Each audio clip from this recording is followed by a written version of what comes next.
Welcome, cousins, to another session of Honest Talk About Women, where you'll learn tips, tricks, and strategies on how to navigate the minefields of dating and relationships. Don't forget to press the like button, click on the subscribe, and also comment in the comment section. This all helps with the YouTube algorithm. If you have a story you want to share with viewers, please email me on the email address down below. Just to start with, 4 out of 5 marriages usually get called off by females. That's the statistics today. So in my case, with my 2 marriages, I was the person that called off the marriage, not my wife, and that was for reasons other than what we are discussing today. So I've seen this played out many times before with married couples, what you're about to hear, and it's gained from the stories I've talked to guys with, and I've seen happening in real life with men. Today's session will be about complacency. A lot of guys throughout their life can go through a period of complacency, and this can have negative consequences. So let's have a scenario of a husband and wife. The wife is called Mrs. 𝗪cie, and the guy is called Mr. Complacency. So let's set the scene. Mr. Complacency has a wife called Mrs. 𝗪cie. They have the 2.4 kids, the picket fence. He works Monday to Friday, 9 to 5, and the wife is working part-time but manages the household. So the guy gets very comfortable. He gets into a routine. The meal's at 6 o'clock. The wife serves up the food. There's a glass of wine, sometimes a bottle of wine. He's fully loaded up with food. While the wife organises the kids for the bed and does other things, he goes into the lounge, onto the sofa, gets the remote out, starts watching TV.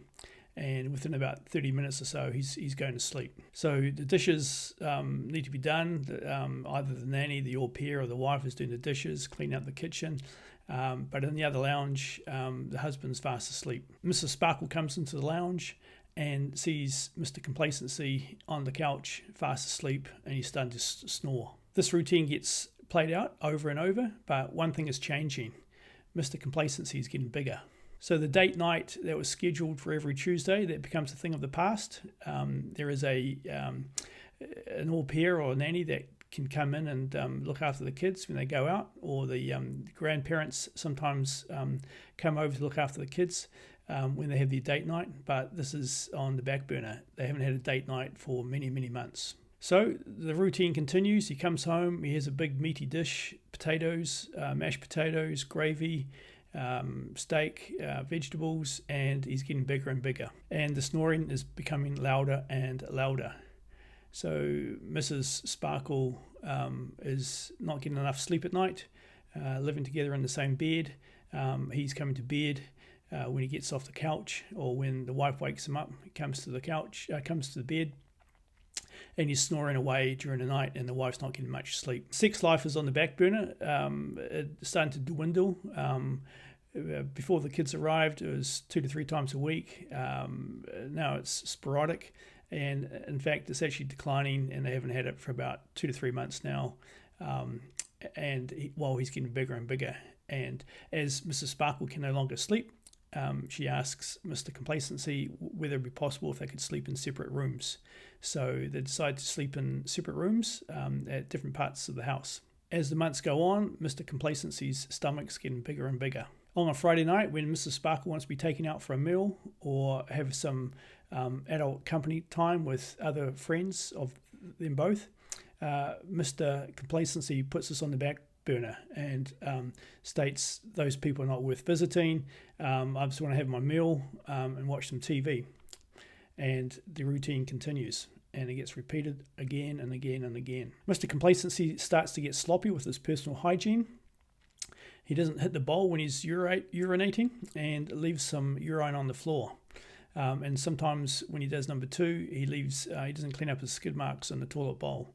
Mrs. Sparkle notices all this, gets on her hands and knees, cleans the urine off the floor, and also Mr. Complacency's skid marks around the bowl. Sometimes Mr. Complacency goes to the toilet and spends an hour on the toilet just with his phone, watching sports or catching up on news from around the world. And Mr. Complacency's self-care starts to decline, and he becomes a little bit lazy on the finer features. He no longer plucks those hairs out of his nose, out from his ears, starts to develop the mono eyebrow as he ages, and he starts to smell BOE. He doesn't put the amount of effort into his skin treatment, his underarm odorant, and doesn't smell good for his wife anymore. He also starts to develop a puffy face and two chins.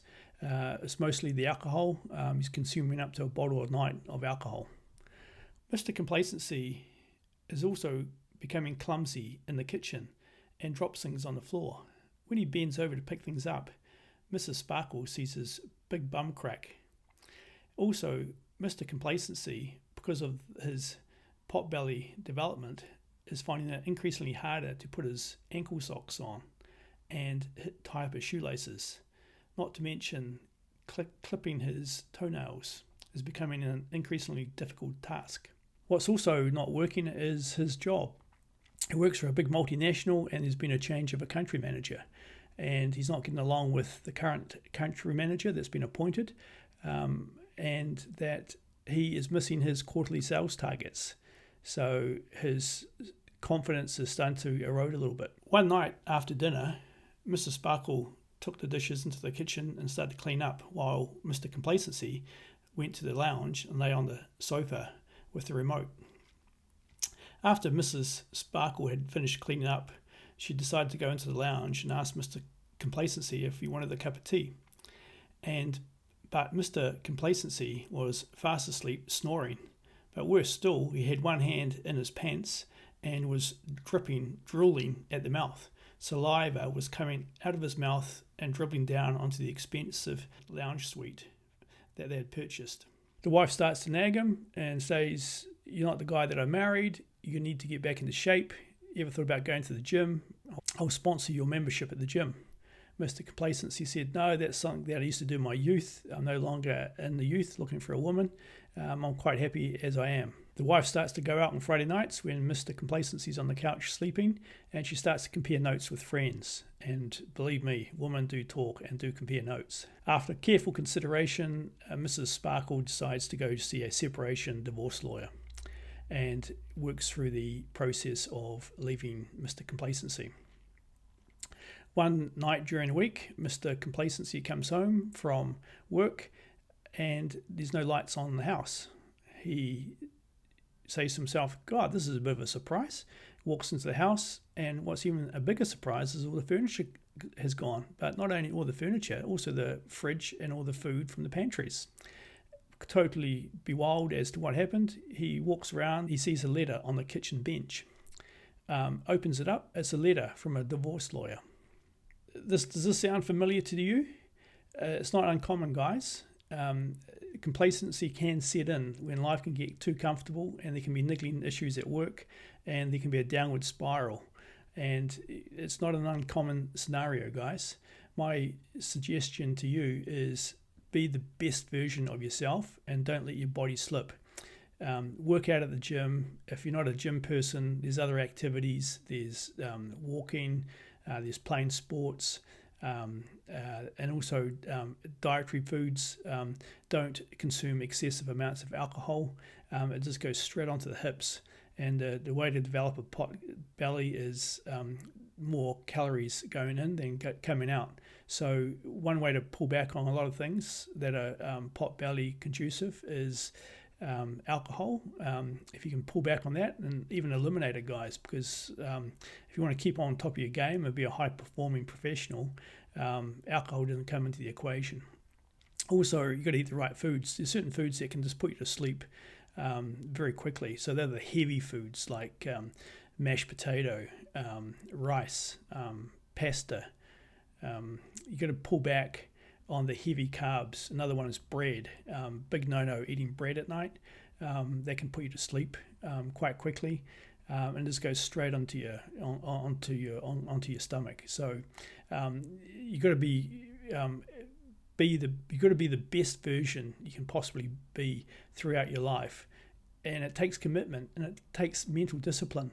And if you're the best version you are, you're in shape, you're doing well at work, then it comes back into the household, and there's a positivity, and there's a relationship that can keep continuing on and building that relationship. So my advice, guys, is to not become complacent. Be very, very careful what you eat, what you drink. Don't let things fall apart on the relationship front by being complacent. This is not an uncommon story. Believe me, it does happen out there. So until next time, guys, press on the like, comment in the comment section, subscribe to the channel. If you have a story you want to share, email me below. And until next time, take care.